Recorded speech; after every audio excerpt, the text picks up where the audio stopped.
In this video, I wanted to talk you through the 7 pillars of mindfulness. Part of the way I do coaching with people, I might bring in some mindful meditation or just some mindful techniques because it's really brilliant at raising your awareness of what's going on. And the way we do that is to calm our minds, and that's why meditation comes into it. Because if you can calm your most primitive and primal part of your brain, which is the back part there, the amygdala, if you can calm that, it literally helps you to think, because when that part of the brain is fired in times of anxiety or stress, it releases hormones, which mean that this part of our very, very clever human brains can no longer think. By calming all of those, we can just tap into our deeper awareness of things.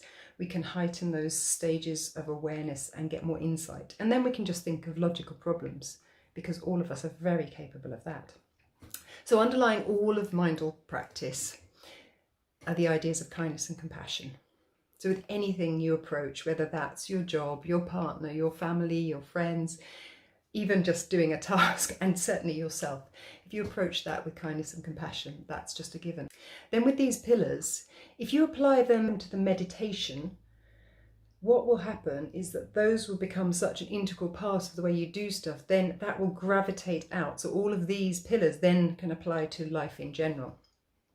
And I'm going to start with my first favourite one, which is the beginner's mind.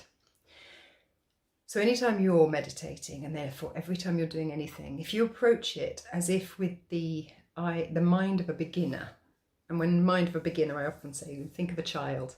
Children are beginning to do things for the first time, and they're so curious.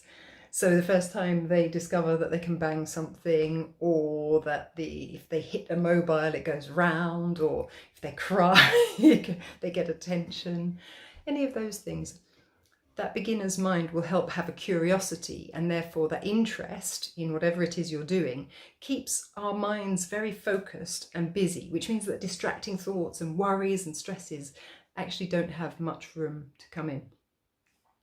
The second pillar is non-striving.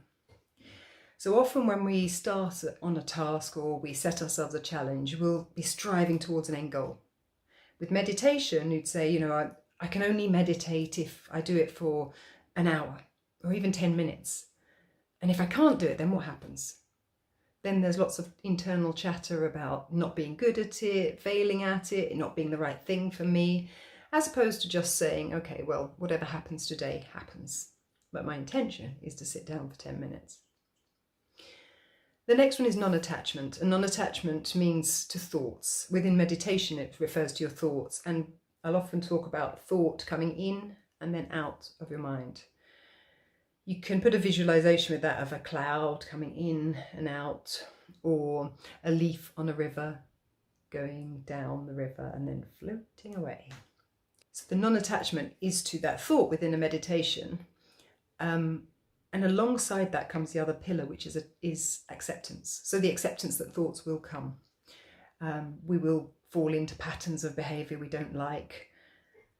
And we can, again, think about that in terms of the wider world. If you're not attached to a certain situation, if you're not attached to a certain way of things being, then that letting go and then just seeing what comes back as really important is really helpful. And accepting that things just are as they are sometimes. And that whole acceptance, you'd be surprised at what comes out. The next pillar is judgment, non-judgment. So again, let's take it back to the core, which is the meditation. The non-judgment is about how well you're doing. So not labeling things as good or bad or getting there. They just are how they are. And then there's trust. Trust in the fact that when you practice something, it gets stronger. What you practice grows stronger. Trust in the fact that it will do you good, and that it's done good to several people, and there's research to back it up, but it's done good for lots of people, so just trusting that that will come in time. And that runs along with the next and the final pillar, which is patience. Patience to wait for meditation to become embedded in your daily practice. Patience to wait until there'll be a time when you can do it longer. Sometimes you can, sometimes you can't. And again, if I think of that for me, I've got patience here. That means that my patience with all of those around me and all of my situations can be a lot easier. So those are the 7 pillars of mindfulness. And when you practice them, as I say, what you practice grows stronger and expands.